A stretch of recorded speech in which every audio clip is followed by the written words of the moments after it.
Hi friends, அம்மா கைமணத்தில் homemade traditional இனிப்பு வகைகள், கார வகைகள், அப்புறம் வத்தல், அப்புறம் தாளிப்பு வெங்காய வடகம், இடியாப்ப மாவு, ஏபிசி மால்ட், பிரண்டை உருக்காய், நார்த்தங்காய் உருக்காய், பருப்பு பொடி, அப்புறம் இட்லி பொடி, சத்து மாவு இதெல்லாம் கிடைக்கும்.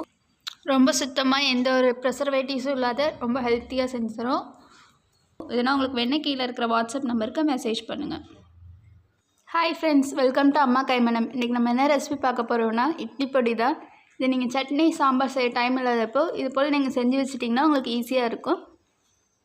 இது பொடி இட்லி, பொடி தோசை மேலே நல்லெண்ணெய் ஊற்றி நீங்கள் சாப்பிட்டிங்கன்னா ரொம்பவே நல்லாயிருக்கும்.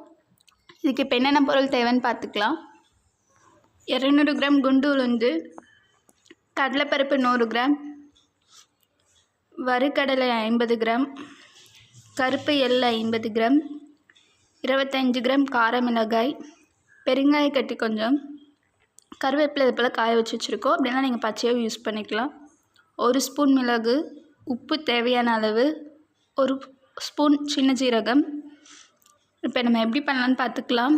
உங்களுக்கு ஒரு அடிகனமான வானல் வச்சுட்டு வானல் நல்லா சூடானோடனே ஃபஸ்ட்டு குண்டு உளுந்து நம்ம போட்டு கிண்டி விட்டுக்கலாம்.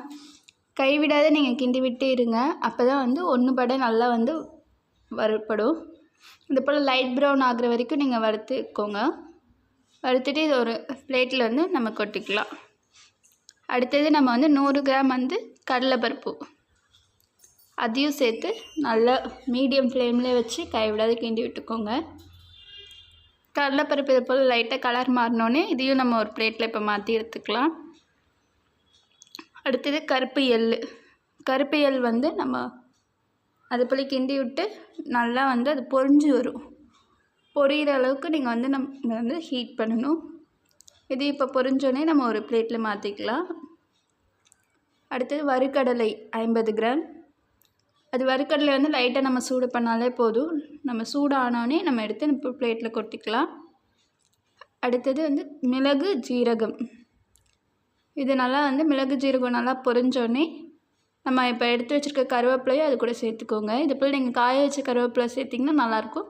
அப்படிலாம் நீங்கள் பச்சையாக கூட போட்டு இப்போ வறுத்துக்கலாம். இது வறுப்பட்டோடனே ஒரு பிளேட்டில் மாற்றிக்கலாம்.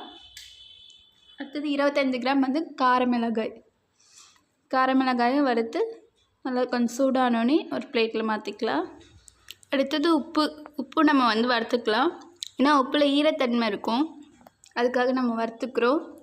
வறுத்து நம்ம யூஸ் பண்ணால் ரொம்ப நாள் கெடாத இருக்கும். இந்த பருப்பு நம்ம இட்லி பொடியை ஒரு 3 மாதம் வரைக்கும் நம்ம யூஸ் பண்ணிக்கலாம். இப்போது 1 ஸ்பூன் எண்ணெய் ஊற்றிட்டு பெருங்காய கட்டியை நம்ம வறுத்து எடுத்துக்கலாம். வறுக்காத போட்டிங்கன்னா உங்களுக்கு அப்படியே ஒட்டிக்கும். இப்போ வறுத்துட்டு எல்லாத்தையும் இப்போ ஆற வச்சுக்கலாம்.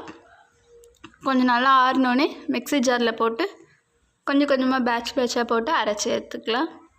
இப்போ நமக்கு இட்லி பொடி ரெடி ஆகிடுச்சு. இது நீங்கள் இட்லி, தோசை எல்லாக்கூட தொட்டு சாப்பிட்டா ரொம்ப நல்லாயிருக்கும். இது போல் நீங்கள் உங்கள் வீட்டில் ட்ரை பண்ணி பார்த்துட்டு எப்படி இருக்குன்னு கமெண்ட் பண்ணுங்கள். பிடிச்சிருந்தால் லைக் பண்ணுங்கள், ஷேர் பண்ணுங்கள், சப்ஸ்கிரைப் பண்ணுங்கள். கூடவே பெல் ஐக்கானை ப்ரெஸ் பண்ணுங்க. அப்போ தான் அவங்க போடுற வீடியோ உங்களுக்கு உடனே வரும். பாய்.